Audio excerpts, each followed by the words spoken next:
If there is one war story that everybody needs to hear at least once, it is the crazy story of how this small group of Russian soldiers during World War I defended Auschwitz Fortress in Poland. It is both absolutely horrific and utterly inspiring, and I guarantee you it's nothing like any other war story you've ever heard.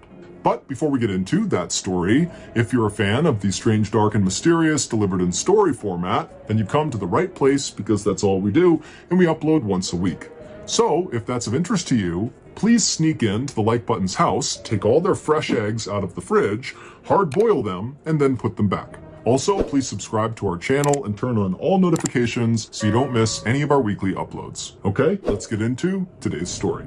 On the morning of August 3rd, 1915, during World War I, a 21-year-old Russian soldier named Vladimir Kotlinski looked out from behind the huge stone walls of Auschwitz Fortress in Poland. Out in front of him, he saw the same landscape he had been looking at for the last 6 months that he had been stationed at this fortress. It was a big, swampy forest that surrounded them on all sides. Additionally, in this swampy forest around them on all sides were dozens and dozens of trenches. Trenches are long, deep pits that soldiers will dig to both hide inside of when they're being attacked, and then also to launch their own attacks out of from behind their dirt walls. And these trenches that zigged and zagged all around Auschwitz Fortress were created by and now occupied by 7,000 German soldiers. And during World War I, the Russians were fighting the Germans. The Germans really wanted to take Auschwitz Fortress from the Russians. It was in a great strategic position with a railway passing right through it.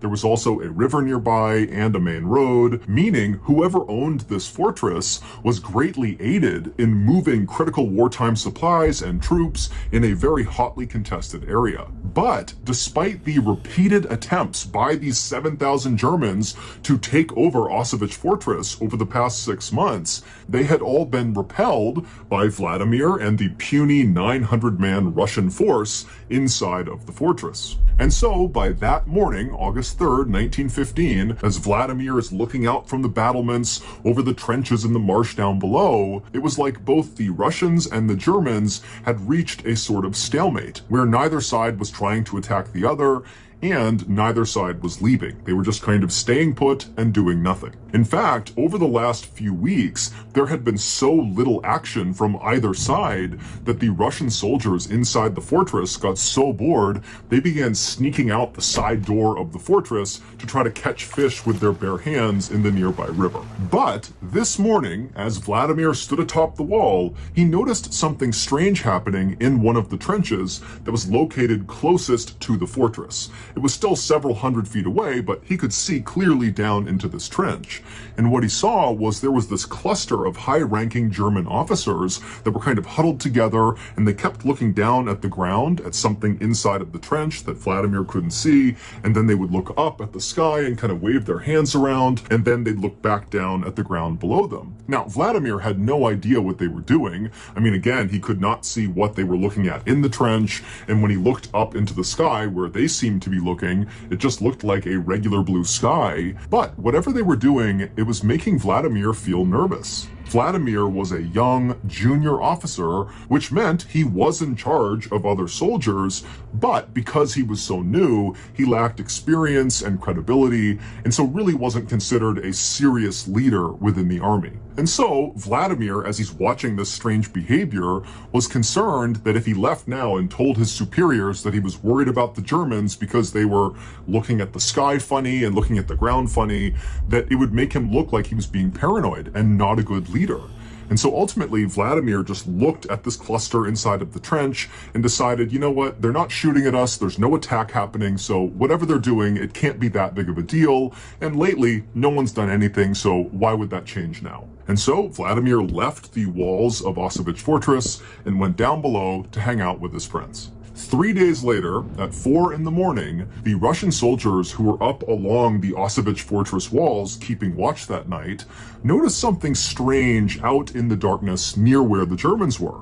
When they looked out, they saw that the dark night air almost looked kind of blurry or wavy, kind of like if you were looking at air coming off of hot pavement on a sunny day, it would look kind of blurry. That's what the night sky looked like to them. But of course, it couldn't be because of heat and sun, because it's the morning, it's cold, it's dark outside.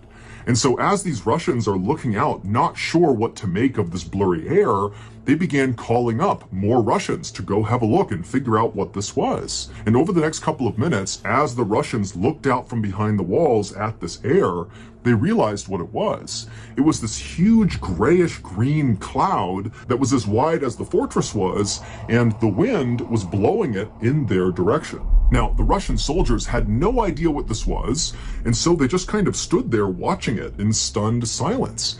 And as they watched, they saw as the cloud would touch any vegetation like leaves on trees or the high grass in the marsh, it would all turn black and shrivel up. And then the soldiers began hearing a soft thump, thump, thump, thump, thump, thump, thump out in the darkness, and it was the sound of birds dying and falling to the ground that were inside of this cloud. At this point, the Russians began to panic, and they began to run to sound the alarm to get the other soldiers up to prepare for an attack. But as they did, they began to smell this very harsh chemical smell coming into the fortress, and then before long, all the Russians could hear was the sound of their comrades coughing. It would turn out that strange behavior that Vladimir saw 3 days earlier of the German officers huddled together looking at the sky and then looking down at the ground and then back at the sky again, what they were doing was preparing for a chemical attack on Auschwitz fortress. On the ground, out of sight of Vladimir, were canisters containing the poisonous gas, and when the officers would look up and put their hands up, they were gauging if the wind was strong enough and in the right direction to launch the attack. Now, 3 days ago, the wind had not been in their favor, but this morning at 4 a.m. on August 6th, 1915, the wind had been in their favor, and they had released the gas. And this gas was quite possibly the worst gas you could ever come up against on the battlefield. It was a combination of chlorine gas and bromine gas. On their own, chlorine and bromine are very toxic and can kill you. But when you mix those two gases, it becomes exponentially more dangerous. The gas mixture binds to moisture and then turns the moisture into hydrochloric acid, meaning if a person who did not have a gas mask on came in contact with this poisonous gas, when they inhaled it, it would literally fill their lungs with acid, which would dissolve them from the inside out. And then also, the gas would get into their eyes and into their nose, and the acid there would burrow holes into their skull. And once you've come in contact with this gas, there's nothing anybody can do to save you. You're gonna die, except it's gonna take a really, really long time. You don't just immediately dissolve. It's this long, drawn-out, excruciatingly painful process. By this point in World War I, chemical warfare was really not being used by anybody, and so as a result, the Russian army did not outfit their soldiers with gas masks. The German army did, and they knew the Russian army did not. So, as this horrific poisonous gas began permeating every square inch of Auschwitz fortress, all of these Russian soldiers had nothing they could do to protect themselves from this gas. And so right away, soldiers began bleeding from their eyes and their mouths and their ears, and they literally began coughing up chunks of their lung. And so very quickly, the Russians inside the fortress understood they were being poisoned. And so the soldiers that were not as affected, at least not right away, by this gas, quickly began ripping off their shirts, dunking them in water, and wrapping them around their heads to try to limit how much they breathed in of this chemical.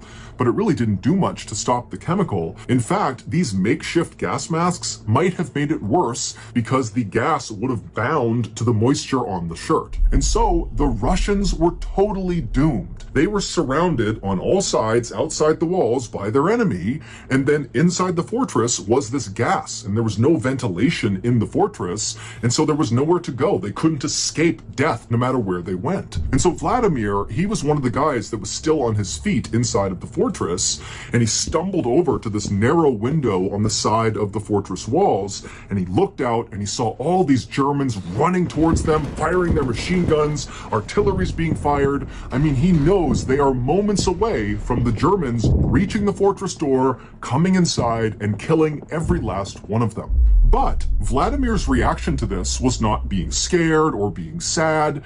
Instead, he suddenly felt incredibly motivated. If they're going to come in here and kill us, then we're going to make it as hard as humanly possible first. Vladimir had a reputation for being totally fearless. Over the past 6 months that they had been under siege from the German army out in their trenches, anytime fighting broke out, Vladimir was always the first to run up and be right on the front line of fighting. And then several times when his comrades had been shot or wounded, Vladimir would run out into the line of fire to save the fallen soldiers. It was like Vladimir lacked any instinct for self-preservation. And so as the Germans continued their run towards the fortress, artillery shells are hitting the walls, there's constant gunfire, and Vladimir, he leaves his window and he marches back over to the open courtyard inside of this fortress where the 100 or so other still living Russian soldiers were. I mean, they're all gonna die. They've been totally poisoned by this gas, and it's just a matter of time now, but they're still on their feet,